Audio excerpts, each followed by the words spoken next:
Please forgive me, but I think Master has done a fairly good job through me, and I'm grateful for it. But this is not a farewell eulogy.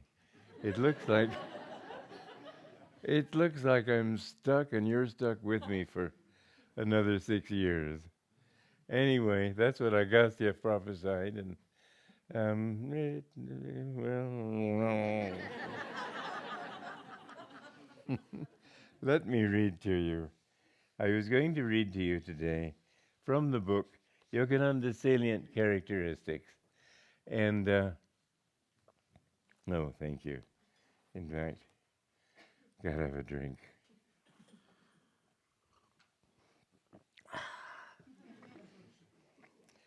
It may be interesting to learn about some of the salient characteristics I observed in Paramhansa Yogananda during the years I lived with him. I will number them here for convenience. 1. The outstanding trait I observed was his complete absence of ego. When I looked into his eyes, it was like looking into infinity. One time Devi Mukherjee, a disciple from Calcutta, said something to Master about his humility. The Guru replied, "How can there be humility when there is no consciousness of ego?" A perfect example of his freedom from ego is the story I'll tell in the next chapter about a certain judge. My point just now is that Master would accept any insult and never be Narayani. She doesn't know English. I wrote stet, which is a proofreader's mark for reinstate what you've crossed out. So she wrote, and never be stet by it.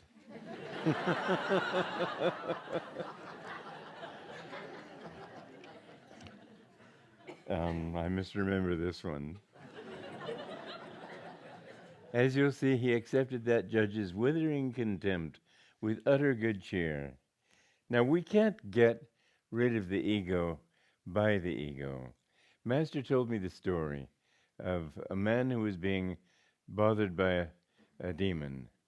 And he had read in the Shastras that if you will say a certain mantra over little powder and throw the powder on the demon, it will disappear. And so he did this, and he threw the powder on the demon, and the demon laughed at him. He said, "Before you could even say your mantra over the powder, I got into that powder myself." And the meaning of this is that the very ego which we are trying to get rid of is already infected by the delusion of its reality. And that's why you need a guru. The ego will always find ways out, but we must do our best. The attunement with the Master is that which lifts us out. In the Bible it says, "As many as received him, to them gave he power to become the sons of God." By received him, it doesn't mean, yeah, I believe it, and I sign on the dotted line that you're a Presbyterian. It means receive him into your soul. Be so in tune with him that his consciousness becomes yours. Remember what Master wrote in Autobiography of a Yogi about Master Mahasaya, that his attunement with Ramakrishna was so deep that he never even considered his thoughts his own. This is what we need to do. And the egotist and the worldly person would say, well, that means surrendering myself. The truth is you aren't yourself. The ego is a bunch of self-definitions borrowed from others. I'm an American. I'm a man. I'm penniless. Okay, I am. I'm living in Ananda village. I'm an arrogant bastard. Whatever it might be. But these are not our true self. We borrow these from others' opinions of it. So when we attune ourselves to the ego, to the soul of a master, we take on his consciousness. But you remember what Master wrote in Autobiography of a Yogi, that he and his guru were completely different temperaments. One was all wisdom, the other was all devotion. And yet he said that in attunement with Sri Yukteswar, he developed in his devotional approach to God. So what the Guru helps you to do is not become like him. It means that from his level of freedom from ego, you can develop your own nature. You know, it's a very interesting thing to contemplate. When Master added ever new to that definition that Swatanjali gave us, God is ever existing, ever conscious, ever new bliss. That new has a very important significance.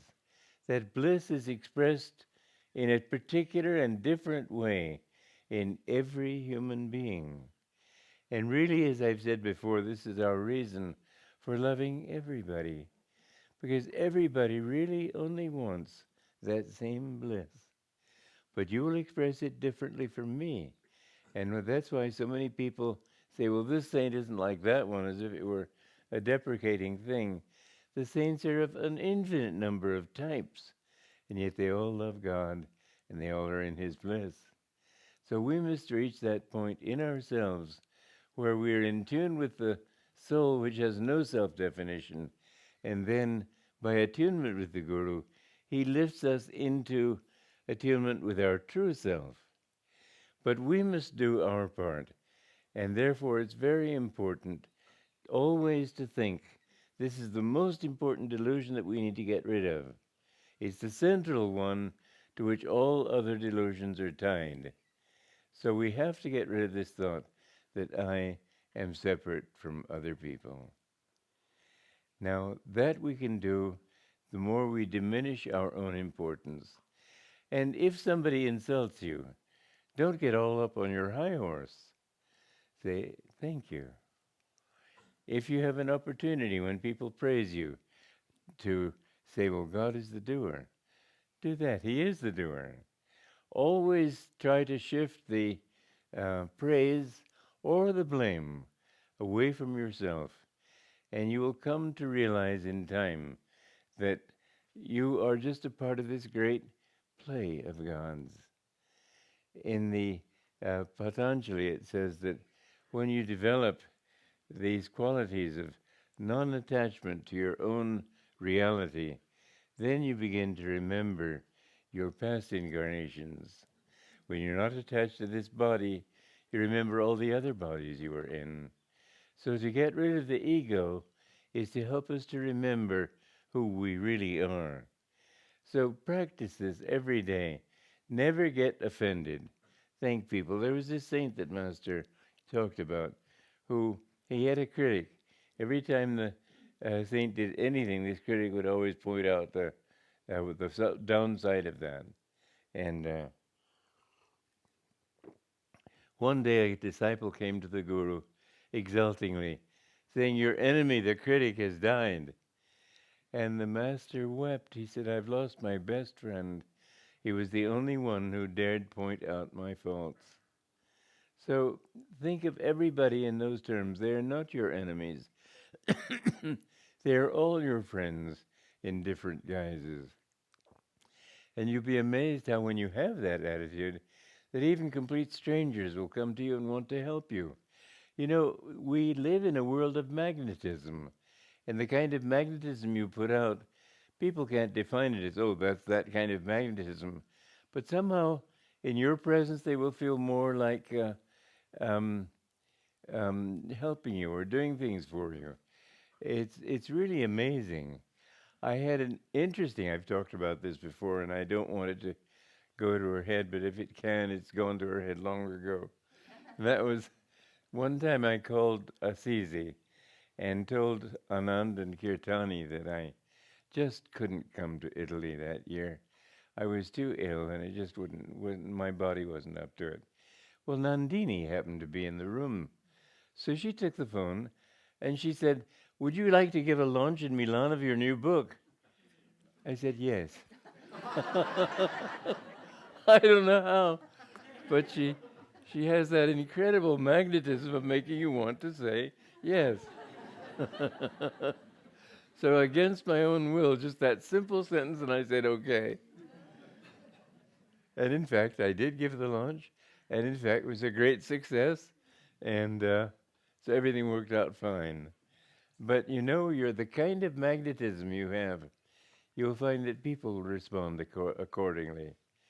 Some people that, no matter where they go, there's always somebody ready to growl at them. And other people, wherever they go, they smile at them. I remember this wonderful time I was in Paris, and it was my birthday, and I wanted to go to a concert. And you all know the story, but I'll tell it. Anyway, there may be one newcomer here. And they were closing the door for this concert. And I said, but it's my birthday. I said it in French. And the man said, oh, well, then please come in. Happy birthday. So there was no room in the audience. And they put me up behind the altar.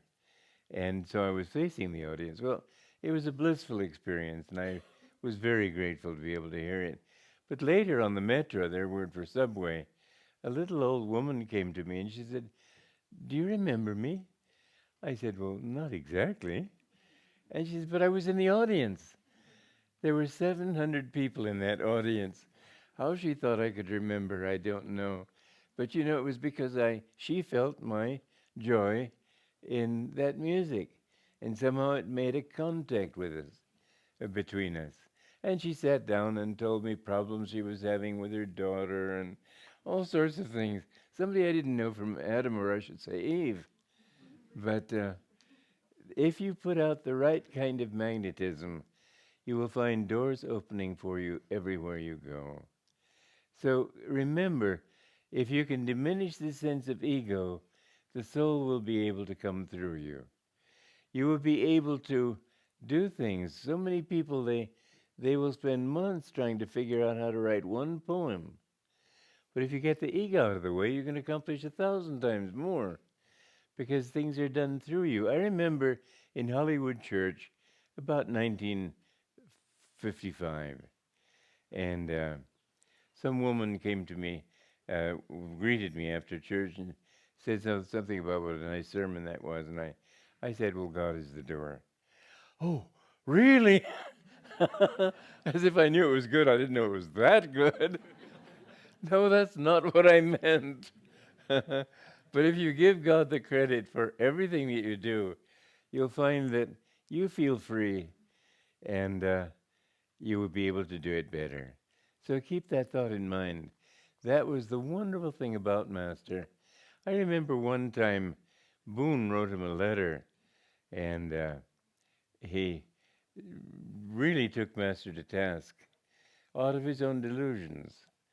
And Master afterwards, when he saw him again, he said, you should take up writing. That was the best letter Satan ever wrote me. But he meant it. He wasn't talking sarcastically. There was no ego in Master.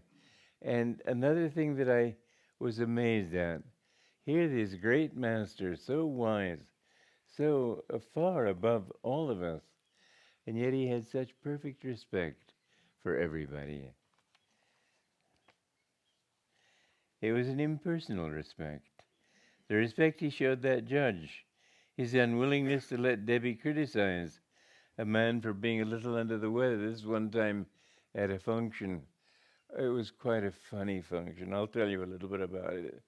There was a disciple of Vishnu Ghosh who was a brother of Master's, and he came and sort of wanted to be a guest, so Master put him up. He was only going to be there 2 days. Well, 2 weeks later, he was well ensconced. And at that point, he complained that the food was too Western for him. So Master just sent him food from his own kitchen. And then there was a big function, and this man decided he was a boxer, but he wanted to be a dancer. And he danced the way you'd expect a boxer to dance. Agile on his feet, but clumsy as a bear. And he was supposed to be a hunter, chasing a deer, hunting a deer. And he just sort of lumbered about the stage. It became well, you could either be embarrassed or, as Master and I were seated next to each other, and the tears were rolling down our cheeks. It was such a funny spectacle. And one time the man strode down to the front of the stage and apologized for the orchestra. It wasn't keeping time with him. And then from then on, every time he went by the orchestra,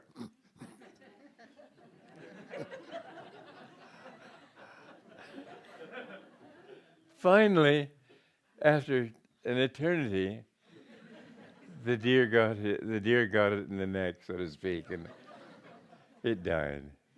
And you thought, thank God, and the audience was sort of mopping its brow. But we forgot there was still the hunter. And the hunter and his went into a sort of a victory cakewalk in which he took this deer on his shoulders and it was the funniest spectacle I've ever seen. And then at the end, we saw somebody in the orchestra going like this to the sidelines, and the curtain began to descend. And this man had been standing there proudly in a victorious stance when he looked over. All you could see that was that look of fury, and then it got down to his knees, and you saw these legs striding over to the side to give a piece of his mind. It was so funny. But afterwards, when he was complaining about the way he'd been treated, Master said he understood. And he did understand. The beautiful thing about Master was he could see everything from the person's own point of view. And so quite seriously he said that. But at that time there was an Indian there who was quite drunk. And he was sort of throwing his arms around Master in this familiar fashion. And Debbie said something to him in Bengali, because the Indian wasn't from Bengal, about the comedy of this scene too. And Master said, "Don't." And he just treated the man like a dignified person. But it was so wonderful to see this absolute respect that he had. Even the person he'd found so funny, he could respect him from his own point of view. And he did understand his situation. Well, this was the wonderful thing that I found about him. I have not seen that level of respect in most people. They always will find some sort of way of comparing. Yeah, but he's good at this, but I'm better at that. Like that. Trying to top them and so on. Master had none of that. He also had an impish and utterly delightful sense of humor. This trait may be seen in some of the jokes he told, many of which he'd heard from others.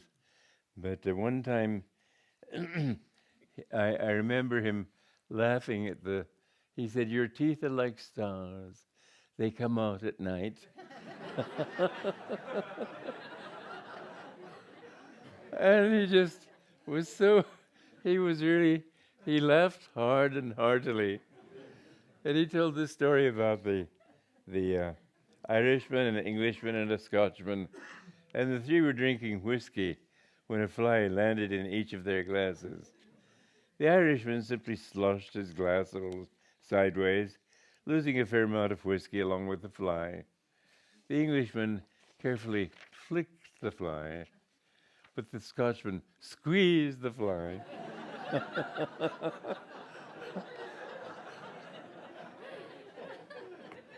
And the way Master said squeeze, it was sort of a chuckle of absolute glee. You think of Master as very serious and so on. He could be when he wanted to be, but he could make you laugh from the soles of your feet. There was a story that I don't know that he had told, but it's too good a story not to tell in this context. There was this woman coming through customs in New York, and she had a suspicious-looking bottle. And the customs officer said, "What's this?" "It's only holy water, Your Honor." So he sniffed it. He said, as I thought, "Irish whiskey." Glory be to God, a miracle.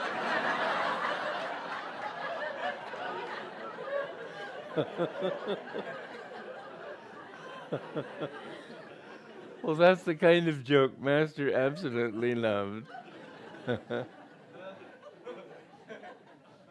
You know, a sense of humor and fun and so on. It's a part of bliss. I've often heard, you remember, Master said that Sri Yukteswar, when people asked him, why did God create the universe, he said, um, he leave a few questions to be solved in the divine. Okay, that's a good answer. The scriptures have another answer, that the Spirit wanted to enjoy itself through many. But then I think people in prison, people with cancer, people suffering from broken hearts, all the pains, as Krishna says in the Bhagavad Gita, get away from my ocean of suffering and misery. And yet, there is something, and it occurred to me not long ago that the real explanation, the best explanation that satisfies me the best, let me put it that way, is that the nature of bliss is to want to expand itself. I think that it's the nature of bliss to want to create and then withdraw into a night of Brahma, then create again. It's the very nature of spirit to want to create itself and then withdraw and then create again. It makes sense to me because the more blissful I feel, the more I feel like expanding that bliss, expressing it, not hiding it in a cave somewhere. So anyway, take that as you like. I remember when he came into our dining room. Well, you know, men are not very good. They need women around. Men are not very good at keeping things neat. And let's face it, that dining room was pretty much of a mess. There was one chair he could sit down on. And he looked around and said, well, it could be worse. But so many people talk of him as a stern disciplinarian. He wasn't. He was absolutely lovable and loving.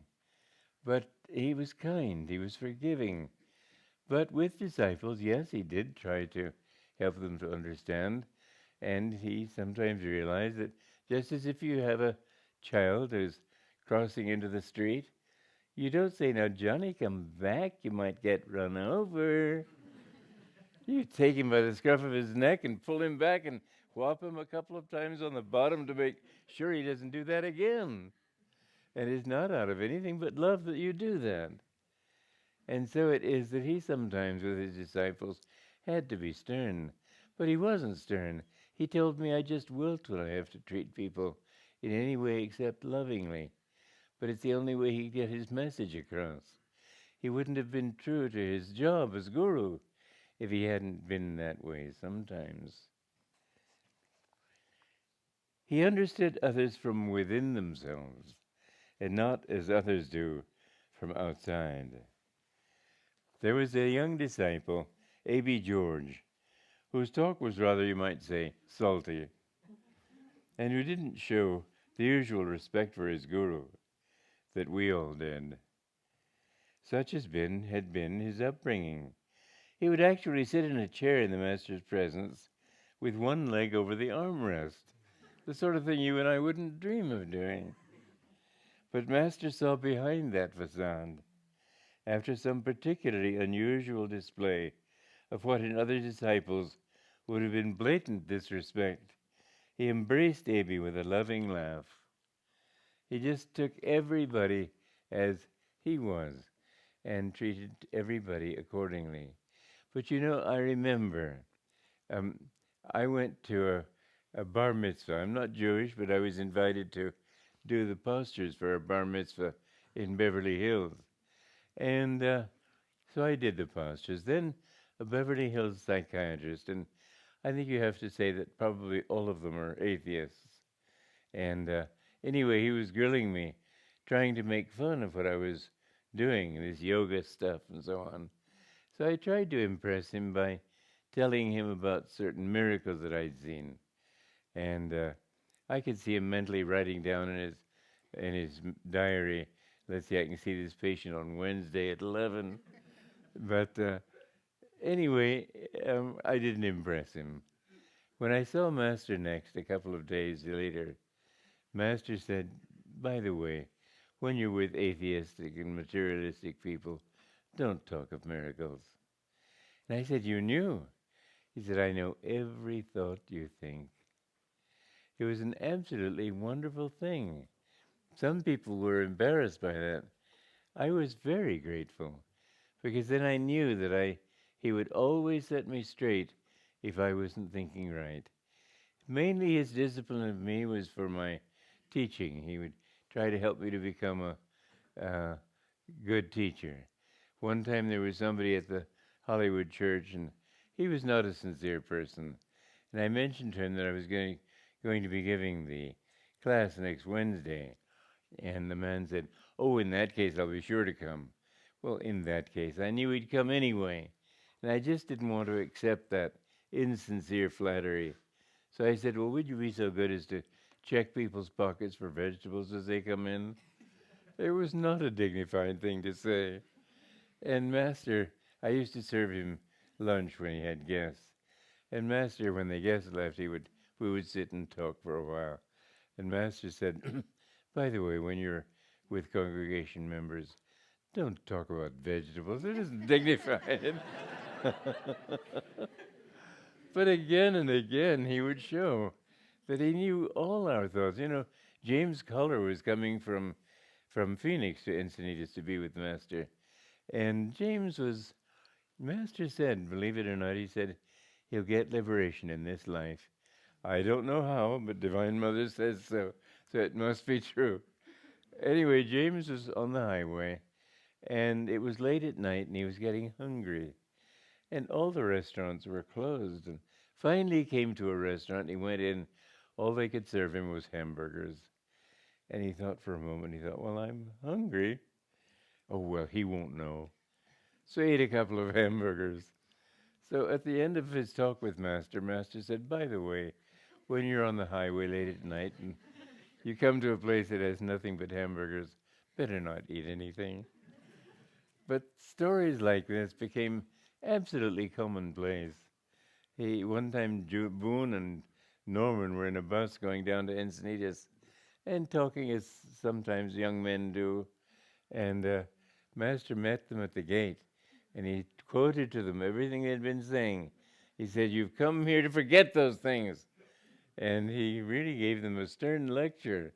So some people said it wasn't safe to be around him. I said it was I said it was absolutely wonderful, because you knew that you couldn't get away with anything. That's not it. I didn't want to get away with anything. But I knew that he would always be there to tell me when I had somehow fooled myself into thinking something was right. I remember he didn't always play that game. Sometimes I said, I came to him much too intellectual. It had been a sort of a facade that I had put on by being in this country and not being able to adjust to the culture and so on. And I found that I was intelligent and I could beat anybody in an intellectual argument. So I began to put on this facade of intellectual pride, and it didn't suit me, and it wasn't a good attitude. And he wanted to cure me of that. And so, what was I talking about here? Can you think? That you didn't want to get away with anything, and he always corrected you back. Yes, he gave me work to do on the magazine, writing articles and so on. And if you read the old magazines and come upon the name Robert Ford, that's me. Anyway, one time I became quite upset with him. I said he wants me to develop more devotion and leave this intellectuality. And he said he's giving me intellectual work, and I got upset. Then one time I wrote him a note, and I said, sir, please forgive me. That's all I said. He phoned me. He said, your letter is absolutely incomprehensible. And then I told him, and he said, living for God is martyrdom. That's all he'd say. But I came to understand that balancing the two is essential. He didn't want me to become stupid. He wanted me to keep my intellectual sharpness, but he wanted me to balance it with devotion. So it's not as if we have to penalize one part of our nature to develop another, but I found that devotion's really the only way to go. There's that lovely story of Sarvabhauma and Chaitanya. Chaitanya was the Chaitanya Mahaprabhu who began the mantra Hare Krishna, etc. You know it all. And he moved to Puri, and there was a scholar there, Sarvabhauma, and he saw this shining young man always getting people to chant God's name. And in fact, Master told this beautiful story of Chaitanya singing and getting everybody into singing God's name. And a washerman came up and shouted at him, "What are you doing wasting everybody's time just singing like that? Be practical, get something done with your lives." And Chaitanya said, "You may be right, but just join us once in the song." And so he joined them and sang this mantra once, and he dropped his laundry and began singing God's name and left everything. And they came to the washerman's wife, and she started in on a tirade against him for leaving the work and just sitting like this. And the husband said, "Dear, it's all right. Just try once to sing with me, and then I'll." And she didn't. She dropped everything. And so his magnetism for attracting people was incredible. Magnetism finally is everything. Anyway, Sarvabhauma, when he reached Puri, was looking at this young man, so bright, so shining, and yet apparently ignorant of the scriptures and didn't seem to show any interest in scholarship.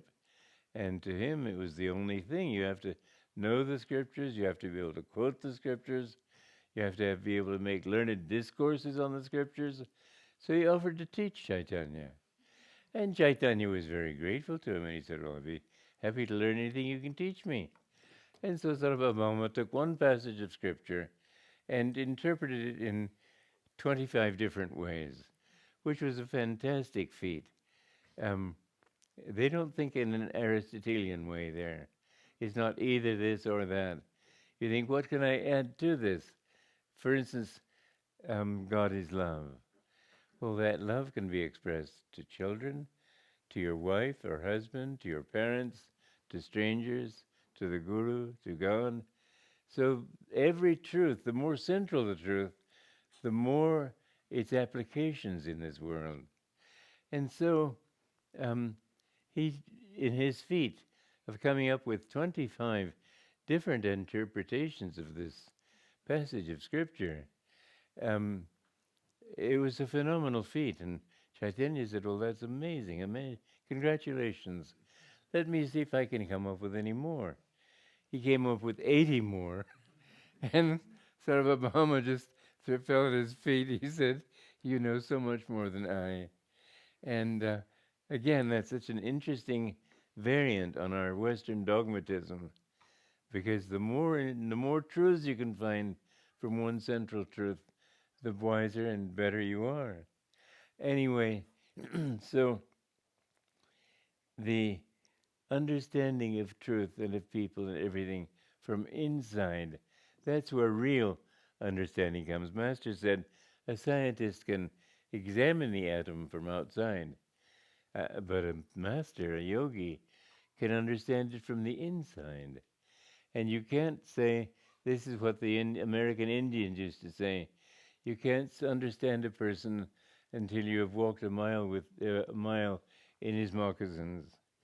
This is the truth. Until you understand a person from his point of view, you don't have a right to judge him in any way. Each one of us has his own point of view, and this is the absolutely incredible aspect of God. Center everywhere, circumference nowhere. That truth is everywhere, and it can be explained in different ways according to each point. It's just thrilling. So this disciple, A.B. George, was an example. But how many times did I see him? Always he knew us from inside. He one time said to somebody, "You have a sour taste in your mouth, haven't you?" And that person said, "How did you know?" Master said, "Because I'm as much in your body as I am in this body." And I remember going around the desert with him when he was working on the Gita, editing it.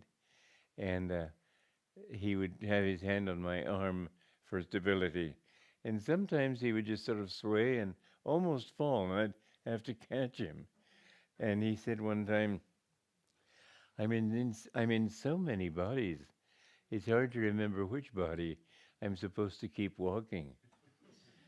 But that state of consciousness is hard to imagine. That's why it's impossible for the ego to really understand it.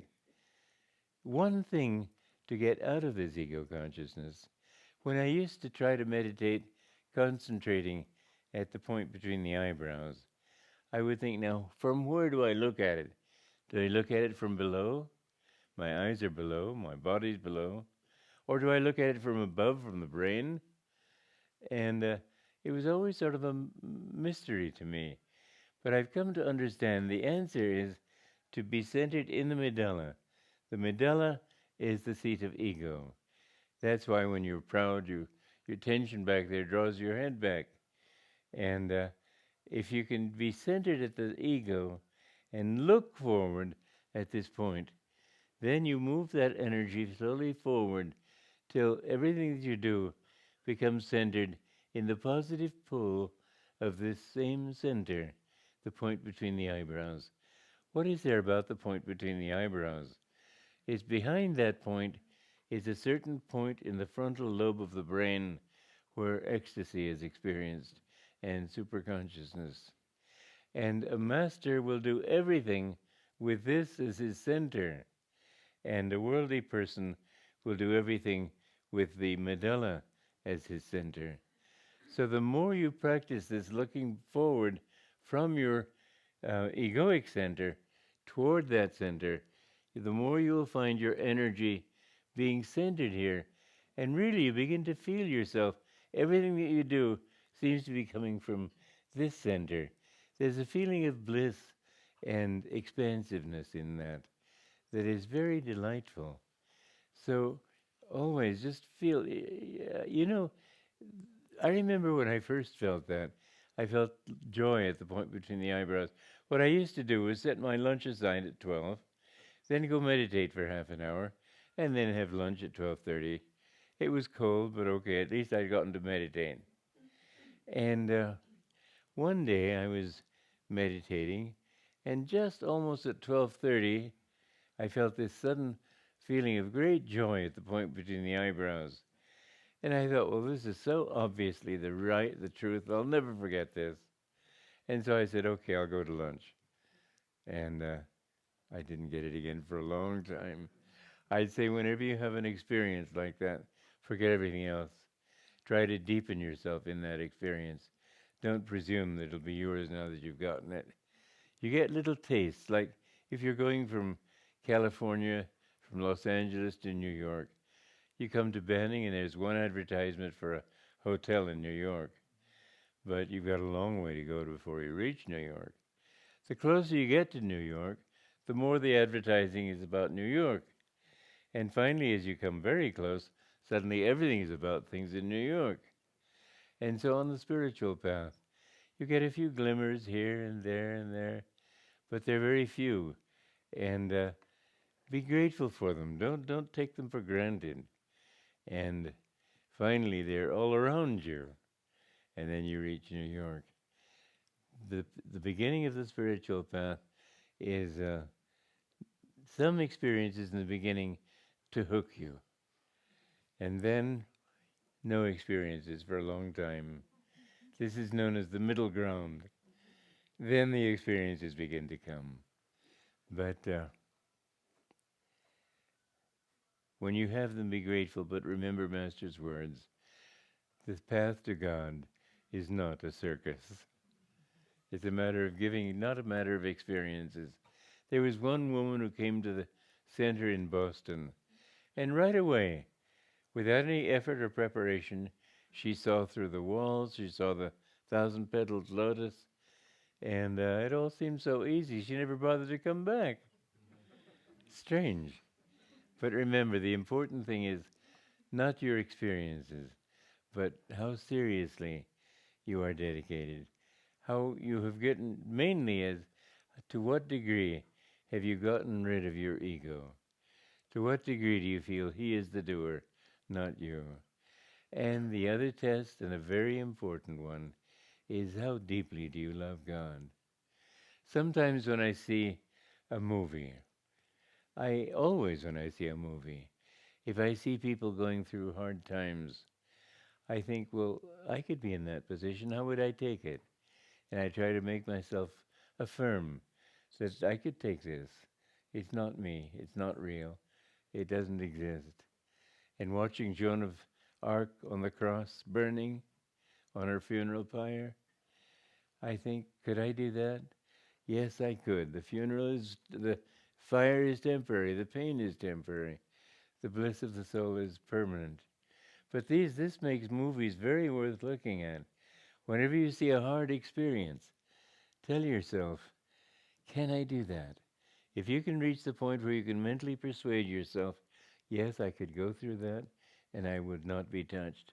This is a good preparation for what may come in the future. Who knows what we will have to endure?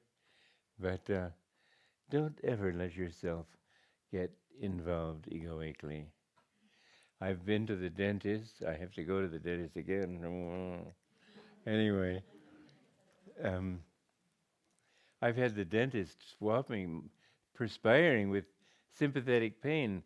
And I've written music and worked out problems in a book that I was writing and thought about other things. It's not that I don't feel the pain, but it's secondary to what I'm doing, and so I don't pay any attention to it. Or I don't take Novocaine, but I have found, for example, when the pain was particularly intense, I felt that my consciousness was out here. And so this little thing that was happening to this one little body didn't really matter. So many, many little tricks of the mind.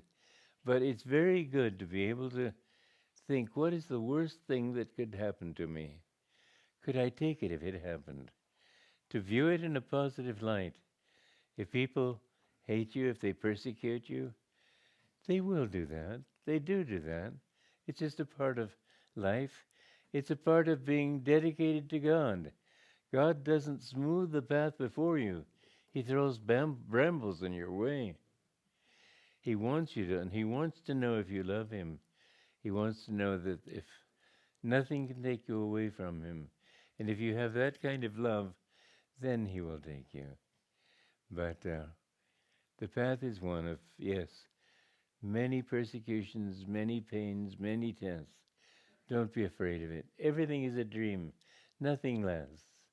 His bliss is always there.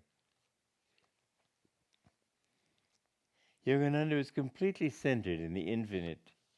As he wrote in the poem Samadhi, I, the cosmic sea, watch the little ego floating in me. Even a master requires enough ego to keep his body moving and active in this world. But such a person's true center lies by no means in his little body. I remember once walking with him at his desert retreat. He was deep in the spirit 2 or 3 times, as I told you a moment ago. I had actually to support his body in order to keep it from falling. He remarked to me one day, I am in all bodies. It is difficult for me to remember to keep this one body especially moving. In Los Angeles, I was told he sometimes walked up and down Main Street in a locale that contained many bars. He didn't say a word, but to me it is clear that he was centered in those people inside the bars, perhaps protecting them from those low astral entities which are always eager to possess people who are on the brink of unconsciousness. You know, when I came to the path, everything was new to me. I mean, just about literally everything. I had never studied the scriptures. I knew nothing about the Indian scriptures. I knew nothing. I was just sort of like this as people would tell me these different things. And there was one time where somebody was talking about possession by astral spirits. Now, my gosh, that's a weird thing. I've got to experience this myself. Well, I was sort of crazy in those days. Anyway, I remembered, I can still see it. I was at this party in my dream. And all of a sudden, I had the thought, I said, it's time for me to go and meet a disincarnate spirit. So I left the room, and I can still see the room I entered. It was all bare floorboards, darkness outside, and I stood in the middle of the room, and I said, all right, I want to know what this is all about. Come on. All of a sudden, the floorboards began to wave up and down, and I found myself being sucked out the window, and I tried to fight back, but I found myself starting to go unconscious. And I thought, well, I don't want to play with this one. So I called, Master! All of a sudden it stopped. And I came back. Now, this is a funny sequel to it. I asked Master about it later. First of all, he asked me for further details. And I thought, well, he saved me at that moment. Doesn't he know? I said, sir, don't you know? He said very impatiently, brusquely, he said, when you're one with God, you are God. Just like that. That's quite a statement to dash off brusquely like this. But he said, don't worry, these things come on the spiritual path. Don't give them any emphasis. But so I knew from experience that possession is a possibility. And it's very important never to go into that passive subconscious state. That's why meditation should be an active thing, not a passive thing. You don't just sort of passively sit there because there are a lot of tramp souls around looking for a free ride. You know, if you've left your car unlocked with the keys in the ignition, who's going to get into that car? Only a thief. Honorable people don't. So don't play with these things. They're quite serious. Anyway,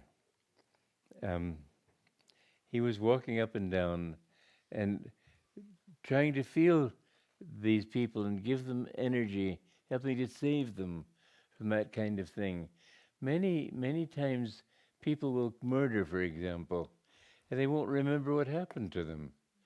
They would be cases of possession where they didn't have anything to do with it. It was this soul through them that made them do that. They get the electric chair treatment, but it wasn't they who did it. They were just weak-minded enough to be open. So remember, there are influences.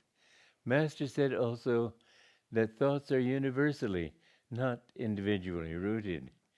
And it's very important to understand that your thoughts even are not really your own. They depend on the level of consciousness that you are on.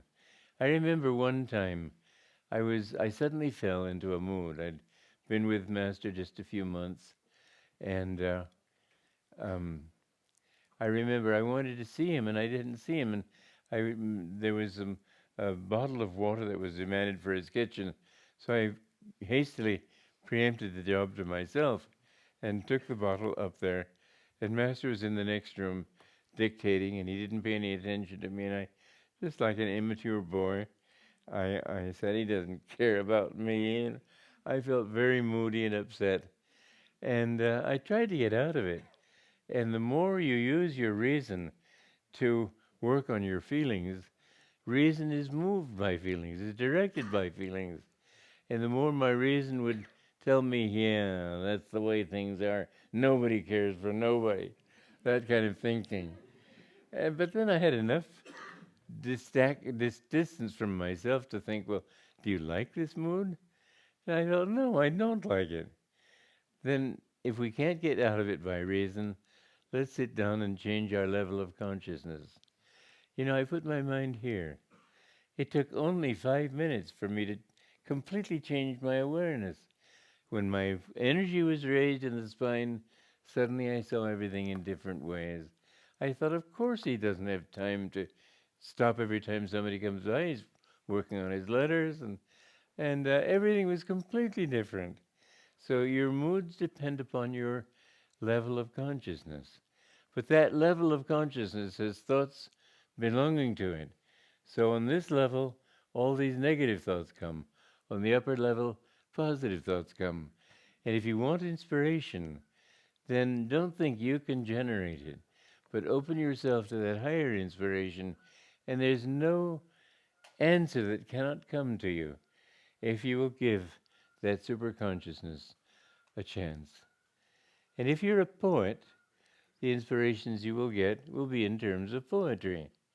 If you're a composer, they'll be given to you in terms of poetry, of music.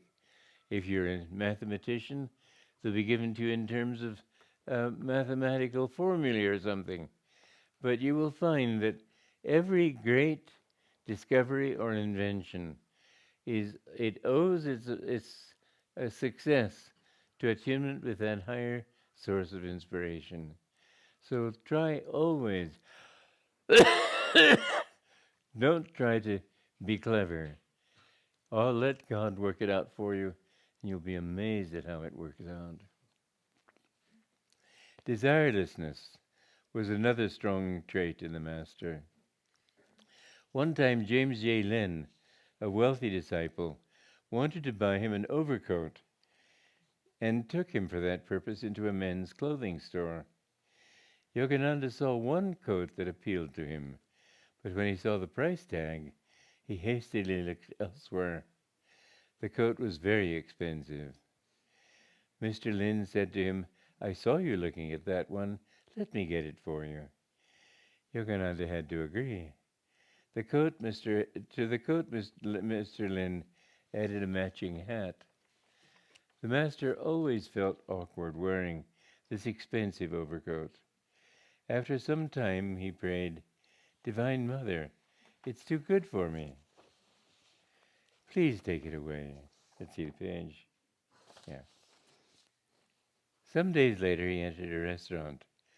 The Divine Mother told him she would be taking it away that evening, so he emptied the buckets.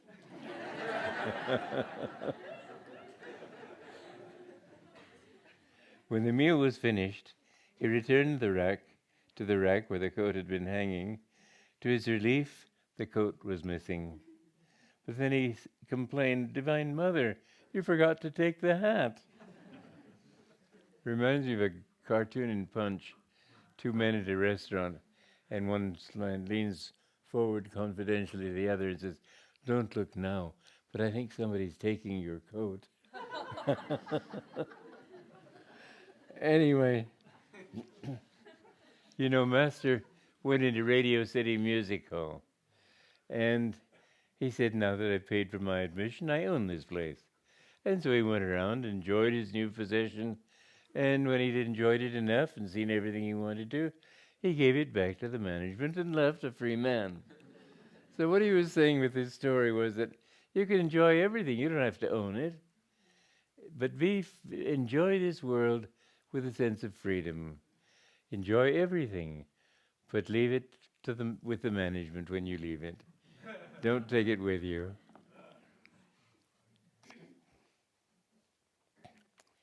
One day at Mount Washington, he came downstairs and saw a small group of us standing there, waiting for him. "Isn't it a warm day?" he asked. We, knowing that he had it in mind to give us money for a little ice cream, answered, "Oh, it's not so warm, sir." "Are you sure it isn't a little warm?" "Well, it is if you say so, sir." Finally, with decision, he concluded, "I can't keep money and I won't. Here's a little money for ice cream. Go out and buy yourself some." It was so sweet. But the thing that meant most to me was his statement, "I can't keep money and I won't." It was only a little money. In any case, it wasn't the money, but his statement that touched me so deeply. I spent some of my own money for the ice cream that day in order to keep the bills he'd handed to me. Those bills now rest in the little museum in the hall above my home. Complete non-attachment was another characteristic of his. Toward the end of his life, he made plans to go to India. I was one of the people he wanted to take with him. Twice he had to cancel his plans. The last year, those plans were cancelled permanently by his final exit from the body.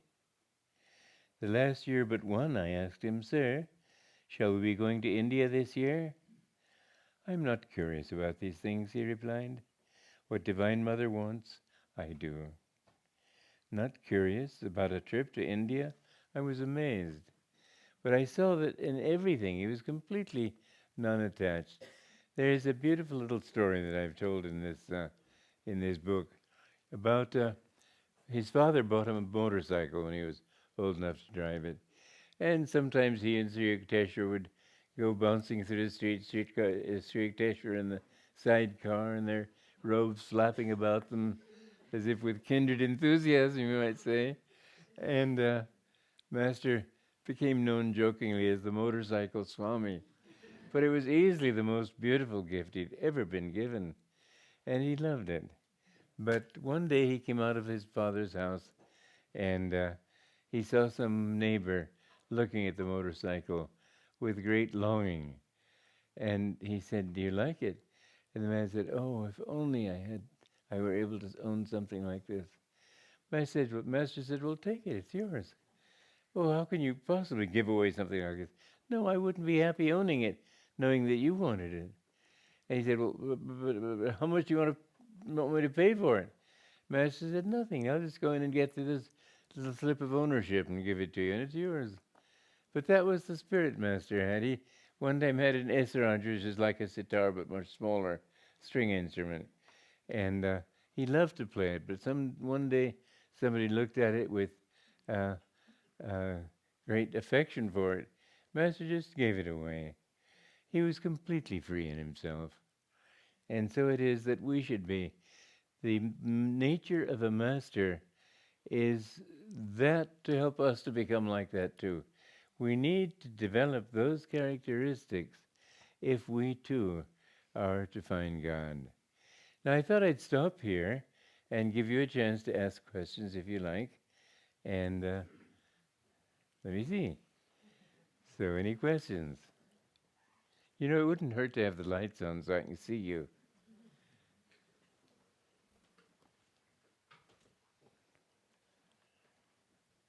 Do we have microphones? Yeah.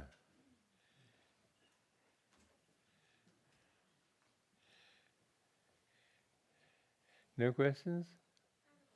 Yes.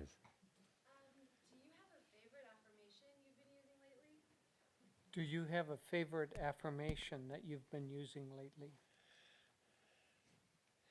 That's an interesting question. I don't affirm anything. I perhaps should, but I just say I love you.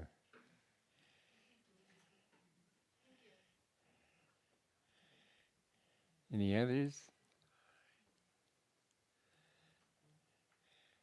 I liked the first one I got last week, where somebody said, "What's your favorite Shakespeare quote?" And I told them, "This above all to your own self be true." But then I liked better even, "Enter, pursued by a bear."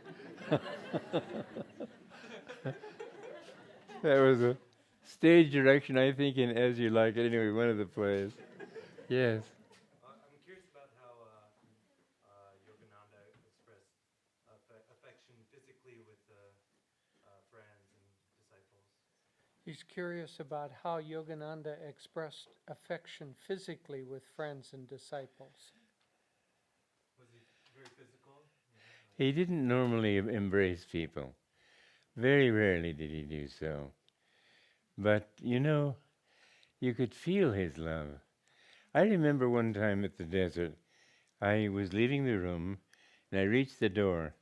Well, I've had eye surgery, so I can see very clearly now, but in those days I couldn't. I was very short-sighted. So it wasn't the expression on his face, it was sort of a mist there. But all of a sudden I felt just overwhelmed with love. And you didn't need a physical expression of that love. That kind of love is almost brought down by anything like an embrace or something. So he did with a smile, he did with a few words. I remember I always had this feeling of self-doubt. And just a few days before he left his body, he said to me one time when we were alone, "You've pleased me very much. I want you to know that." And somehow it lifted a great weight off my heart. But he knew when to talk to us in this way. It was more the feeling. And I remember one time he was talking about pouring filling potholes on the driveway after heavy rain. I wasn't involved in that work. And so I was just sitting there meditating. And I just felt these waves of bliss coming over me. One difficulty I had with him was that in any group he always talked to me. I wanted to close my eyes, but I couldn't because he was talking to me. But anyway, I felt it in my heart. I can't tell you what a thrill it was to be with him. I have to say I never felt familiar. I was always with a sense of awe toward him. I knew that he was so great. This respect that he showed for me just made him all the greater. So there were, as I say, it was more his spirit that reached out to us. Okay?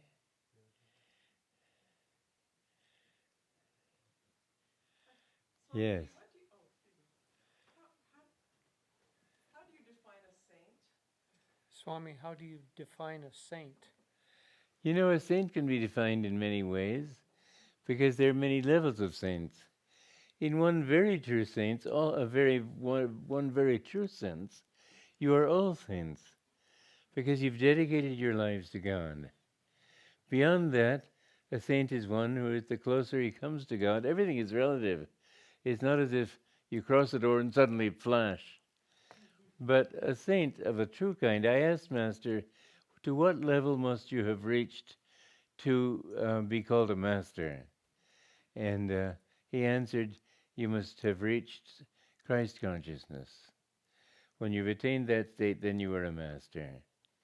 So a saint is anything up to that level. He said to me one time, all of those who are with me have been saints from before. And I think by with me, I think he meant in tune with him, not just physically there. And I said, well, what about those who don't seem all that saintly?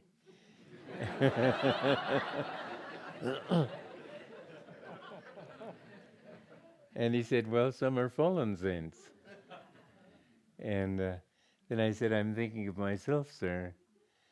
And he said, it's good to have neither a superiority nor an inferiority complex. That was all his answer. But a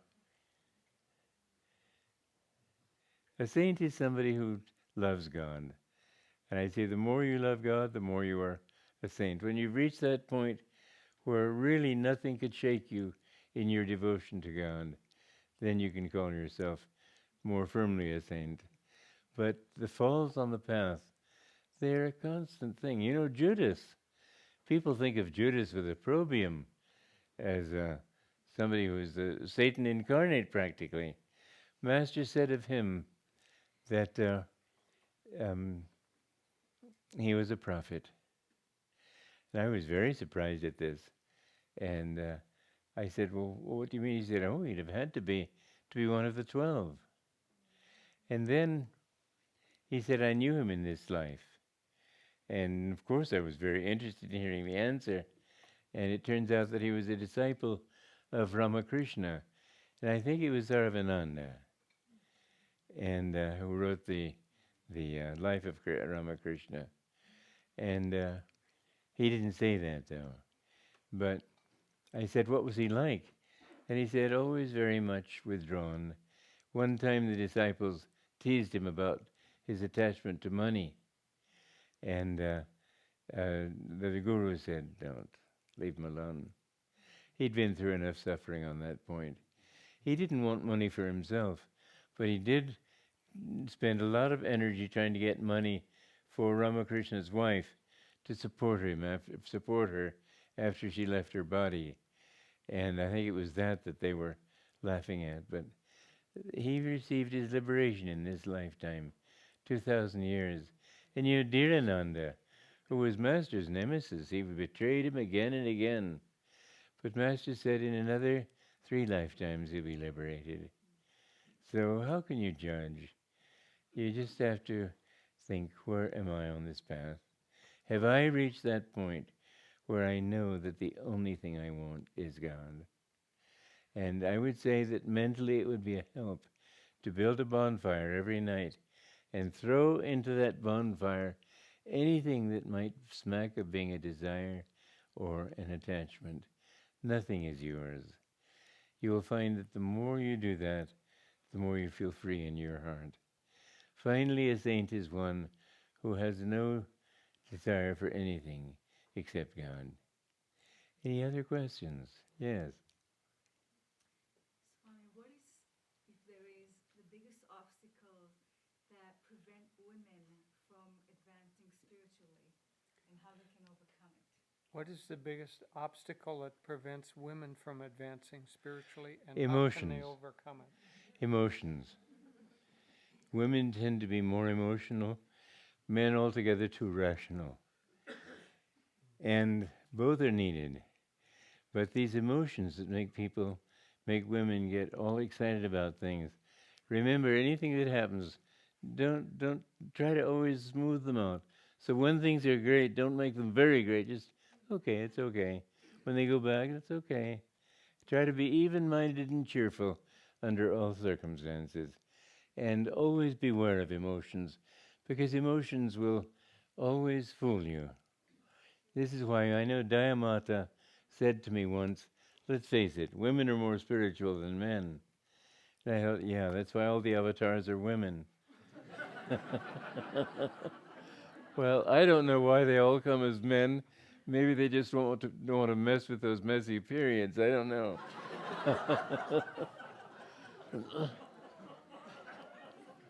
But he said the spiritual path is more difficult for men, but those who get there become very great.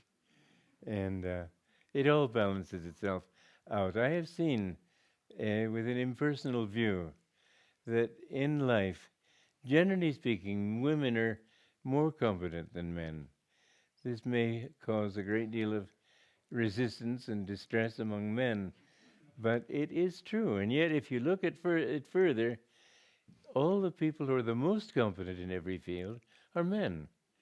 Even the field that women are supposed to excel in, like sewing or cooking or things like that. So it all balances out, but in a very strange way. I'm not going to go into it further, but it's, of course, an endlessly fascinating subject. The main point is that there is no difference, essentially. We're all equally children of God. And in one lifetime we're men, in another lifetime we're women. So don't get excited. Okay, any other questions? Yes. You spoke about that you put on a facade to adjust to a different culture, and I also come from a different culture. What advice would you give to become more real and natural instead of having a facade? You mentioned that you put on a facade to adjust to a culture that you didn't feel comfortable in, and she also comes from another culture. What advice would you give to adjust to the culture? Where are you from? Poland. Poland. Well, here I am from Romania, and I had that problem. I still have it. I don't really feel completely American, but when I'm in myself, people are people. And you can't easily adjust to it is a very different culture, Eastern Europe and America. But my difficulty has been how to present these teachings in such a way that Americans can relate to them. And I have to admit, I feel even a stranger in this world. There isn't any country where I really feel at home. And we're all in that condition. But I was born in Romania, but my goodness, I remember one time when the war was coming and we used to play football, soccer, in a nearby field. And one day, I was their friend. There was one boy who came from across Boulevard Bushtain, and it was a slum. They had so little money that they couldn't even afford window panes. They had to cover their windows with newspapers. And I felt very sorry for him. And I used to give him my toys and do everything I could for him.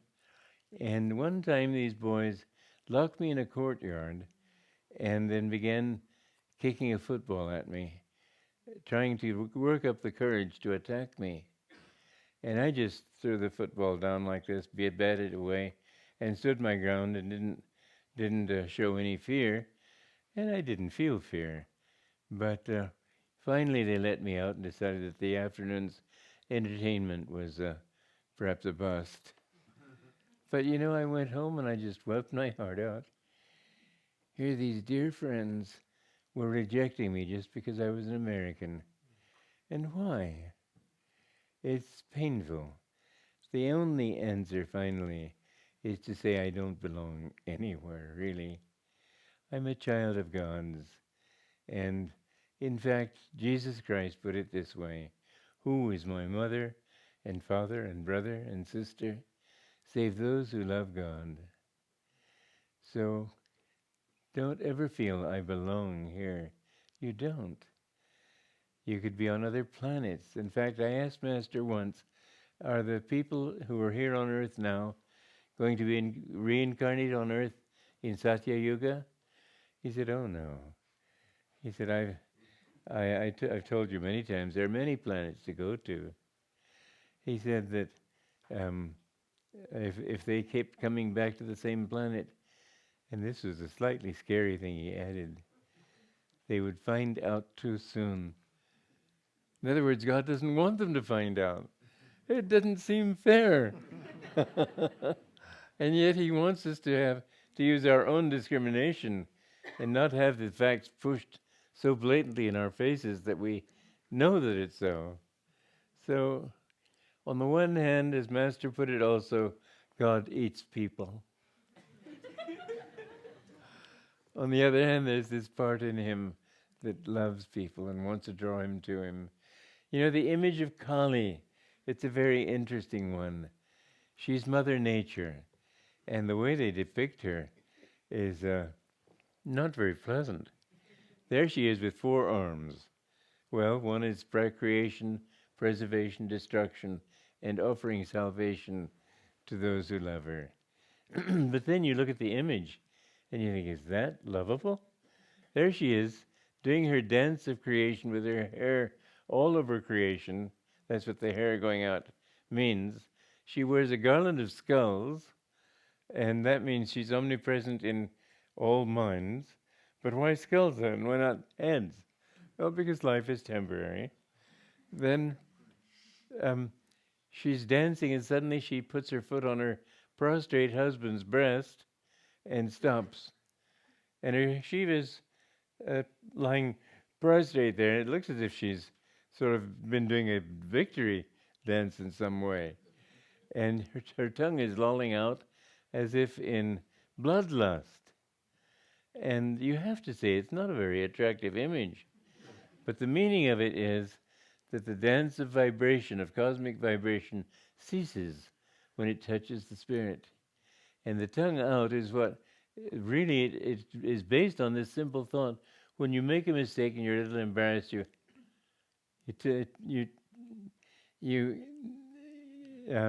what do? Bite your tongue a little bit, isn't it true?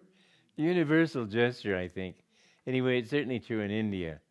And so that's all it really means, but they've exaggerated it, and everything becomes an exaggeration. But we saw a movie last night in which Master is shown, and he's worshiping Kali, and he sees her, and she's so beautiful. Beautiful? It isn't beautiful. The images of God in India are deliberately not beautiful. When the saints see God, it's not that which they see. They're deliberately not beautiful to keep you from thinking that this is God. God is far beyond that. It's a symbol. Jagannath, the image of Krishna in the Puri temple, in Jagannath temple, he has his arms truncated. The idea is to show that you can't perfect something that is infinite. It's not perfectible. And so always realize that any depiction will be imperfect. But when Ram Prasad, who was a great devotee of Kali, one time he was out in his garden and he was singing to Kali. And his daughter came and was playing with him. And as he was fixing his posts there in the fence. And she said, "Who are you singing to, Daddy?" And he said, "I'm singing to my Divine Mother, but she's very naughty. She won't come. I call her and call her, she won't come." And the daughter, laughing, said, "If she won't come, why do you keep calling her?" And he ran away. And later he came into the house, and he mentioned to his wife that that their daughter had been playing with him. And the wife said, "That's not possible. She's on the other side of town. You can ask her when she comes."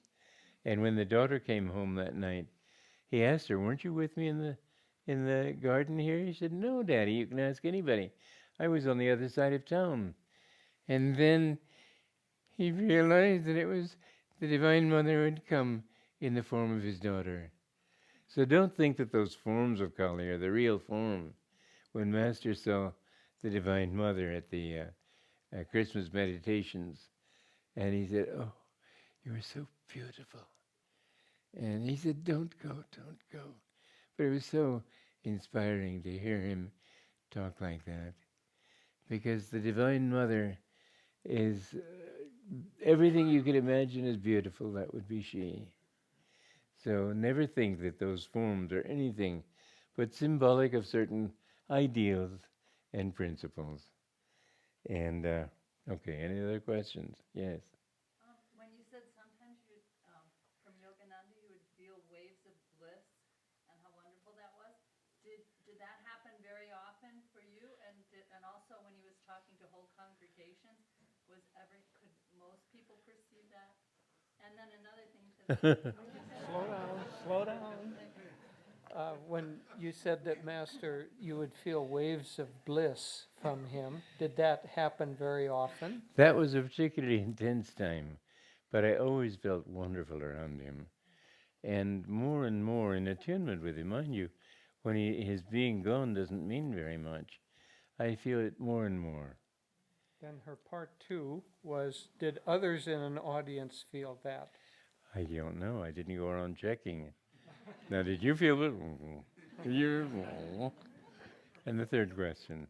how do you become then more perceptive as an individual when, say like when we feel waves of bliss from you or from another individual? How then do you become more perceptive of those waves of bliss?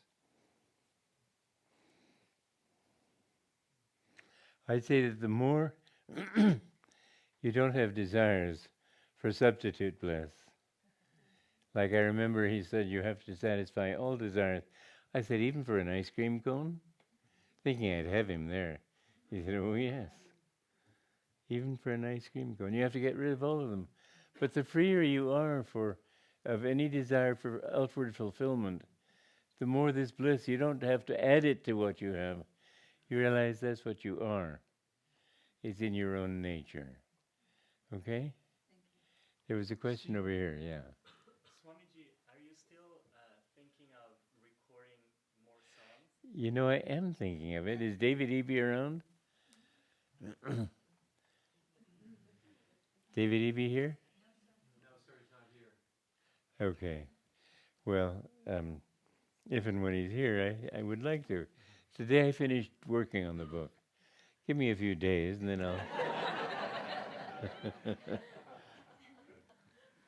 Stephen's been trying.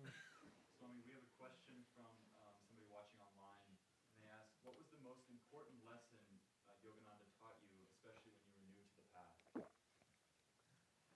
path? Someone online asks, what was the most important thing Master taught you, especially when you were new on the path? To love God. I had tried to find truth by intellect.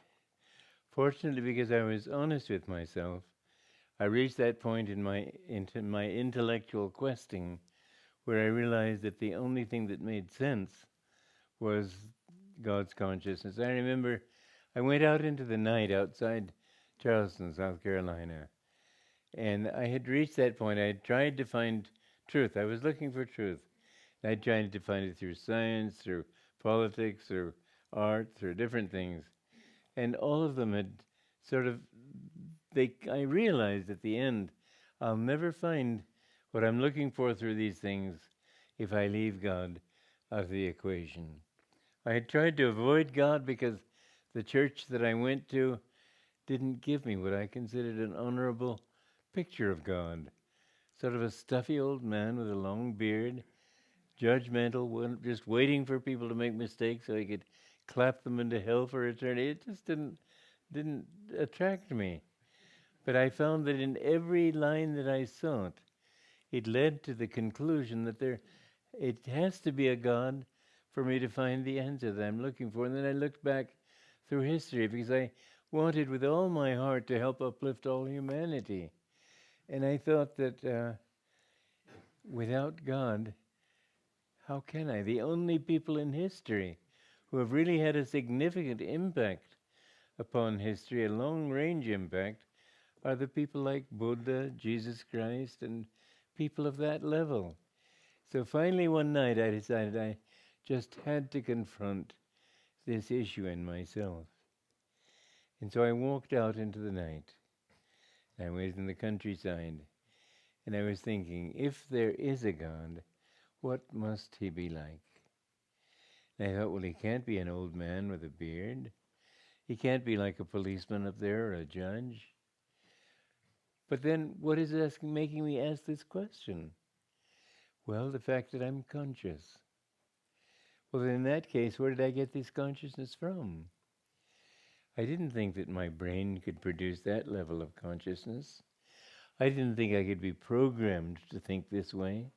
It was something coming from another level. And so I decided that there has to be only one explanation. God has to be consciousness. Not just consciousness. And then in that case, I have to be a part of that consciousness. And the reason I'm asking this question is because I am a part of that consciousness. And then I remembered from my apartment in Charleston, going out and looking at the beach there, the shore, and the waves would come in, and there were rocks on the shore. And where the rocks were farther apart, there was more water able to come through. And where they were close together, very less water was able to come through. So I thought then it depends upon how open I am to him. And I find that there are some times, if I've been drinking, for example, I may feel less aware. But there are other times when I'm more aware. And the important thing is that I open myself to that awareness. And I thought, well, in that case, there's only one purpose in my life, and that's to seek God. And I will devote my life then. If that's the purpose of my life, I will devote my life to seeking him. And I remember I came back to the apartment and the boys were laughing, my roommates were laughing at me for being so serious. But I was, from that moment on, the direction of my life changed. And I was desperately seeking this one answer. And it was intellect that drew me to that. And fortunately, I used my thinking rightly because I had no agenda. I just wanted to know the truth. But normally speaking, intellect is not the way to go. And when I met Master, he urged me to develop devotion. And I found that the more devotion I felt, the sweeter I felt. And I realized that devotion is really the only way. Had I had that devotion, I would have found him quickly. But because I didn't, it took me longer. Still, I was pretty young at the time. I was only 21 at that time on this experience in Charleston. And at 22, I came to Master. So that's the answer to your question. Okay. How do you feel Master's work in World Brotherhood colonies will relate to other intentional communities in the world? You know, I was talking to about that just the other day. In fact, last Thursday, somebody asked me the question. I think what we have to do is think not only of Ananda communities, but of a communities movement. As I said last Thursday, the main thing that made it very difficult to start Ananda, and if I weren't so hard-headed, I don't think I'd have ever succeeded. But people would say, let's go this way, let's go that way, let's go. We needed to come to a point where we had enough self-definition to say, this is what we're all about. Once we reached that point, which took a few years, then it was much easier to start communities elsewhere. The other communities have not faced that problem because we can always say, I know that your way may be good, but this is how we do things. Now, if any new community were to form, it doesn't have to be an Ananda community, but Master said this idea would spread like wildfire.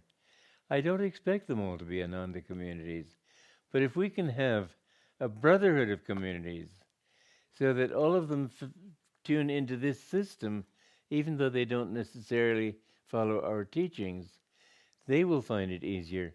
You know, in the beginning, thousands of people tried to start communities. Virtually all of them failed within 30 days. And we're probably, well, certainly one of the few, maybe the only one that has really thrived and survived that period. But in the future, it will be much, much easier if every community could say, this is what we do.